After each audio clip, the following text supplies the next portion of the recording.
Chapter 34. Moon over Miami et al. Apart from our cross-country trip from Virginia to California when I graduated from high school, my family had two memorable summer vacations together. One was in Littleton, New Hampshire, at Baker Brook Cabins, a modest but comfortable cluster in the trees at the edge of a small lake. My mother, brother Roy, and I slept a month there when I was about 16, and on weekends, my father came up from Massachusetts.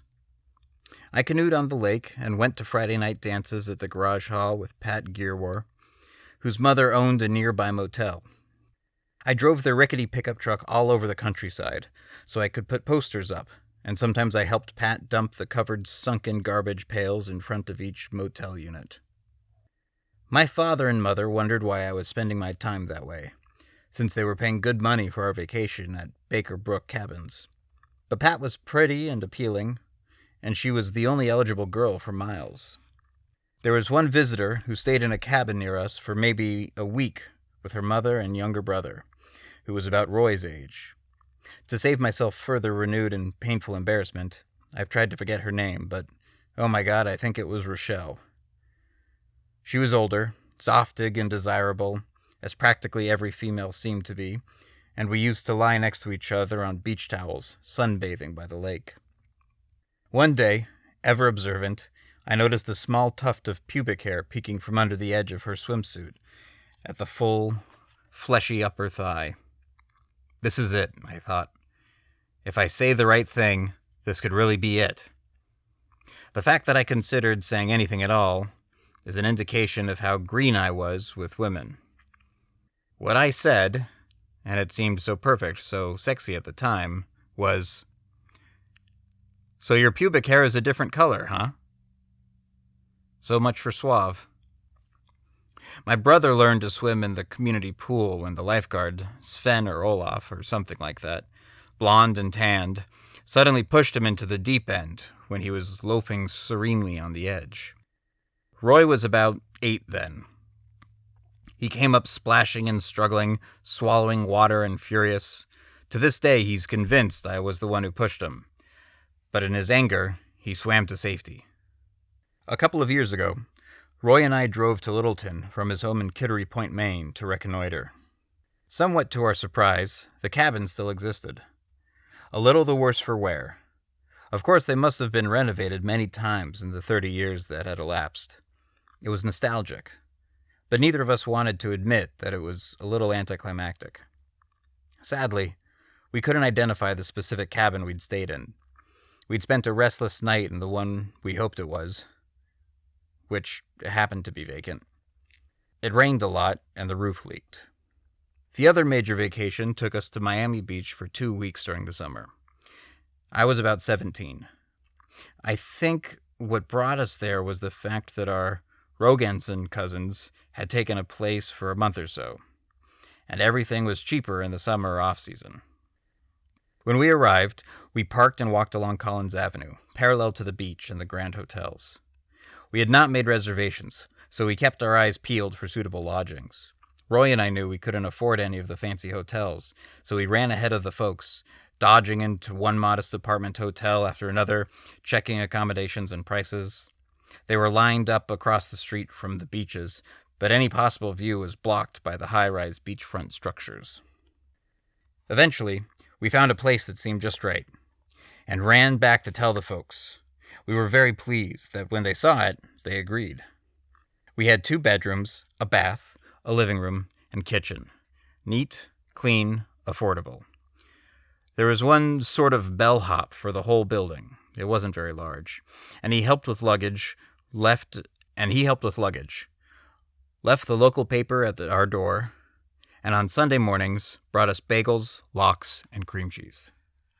We relaxed, went to the public beach down and across the street, visited with the Rogosins, Fred and Evelyn, and their 2 daughters, Carol and Maxine or Mickey, explored local shops and restaurants, read books and magazines, and at night ate humongous ice cream sundaes at a place off the lobby of one of the big hotels, which had a separate entrance to the street and lines 2 blocks long.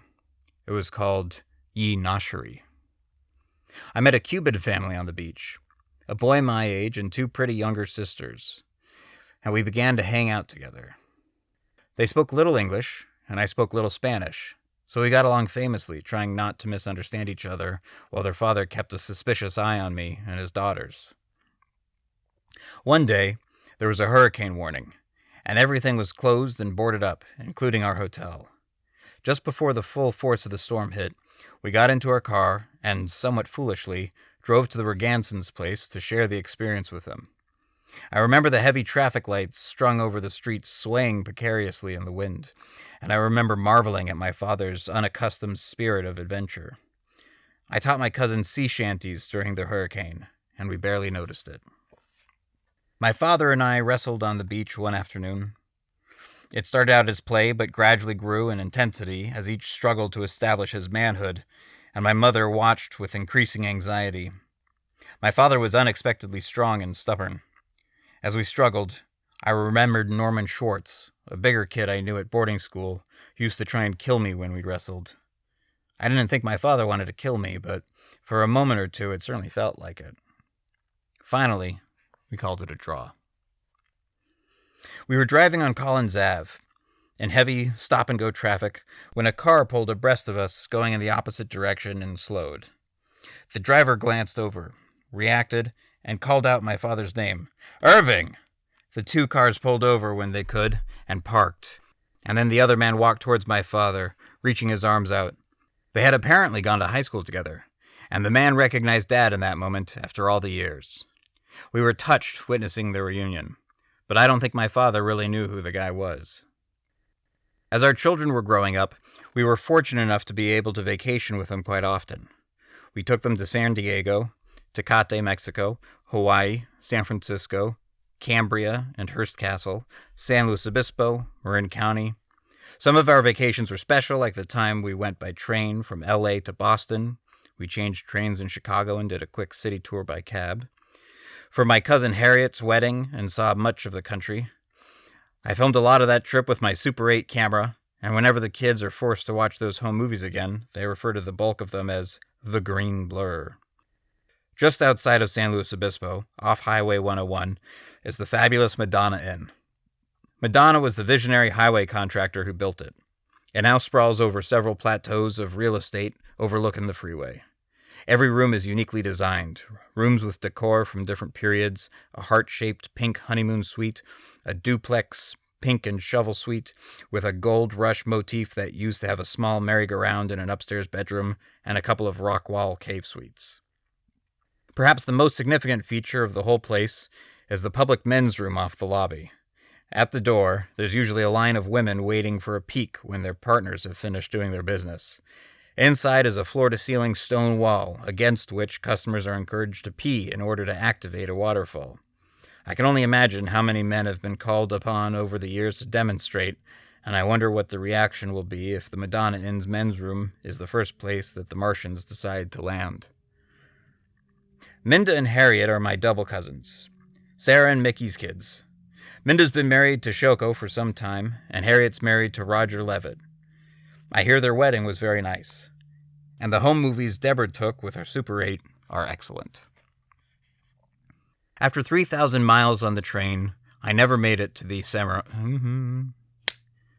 After 3,000 miles on the train, I never made it to the ceremony, because the night before, when the immediate family went out to dinner, I ate fresh scallops out of season and became violently ill. Is there supposed to be an R in the month?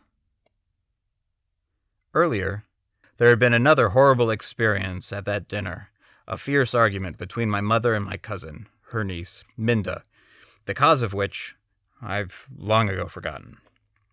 The next day, my dad's unpredictable cousin Henry, sometimes sexy, Saleson, whose mother Ida was my booby's sister, and whose daughter Georgia is a favorite cousin of ours, stalked me at the motel, hauled me out of bed, and dragged my ass to the reception.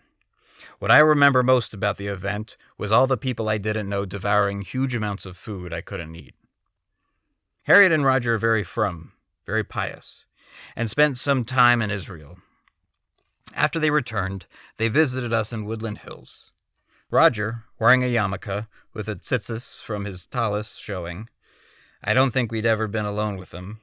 I was a little concerned about our ability to behave appropriately and to meet their orthodox needs. But we needn't have worried. They're both earthy and delightful.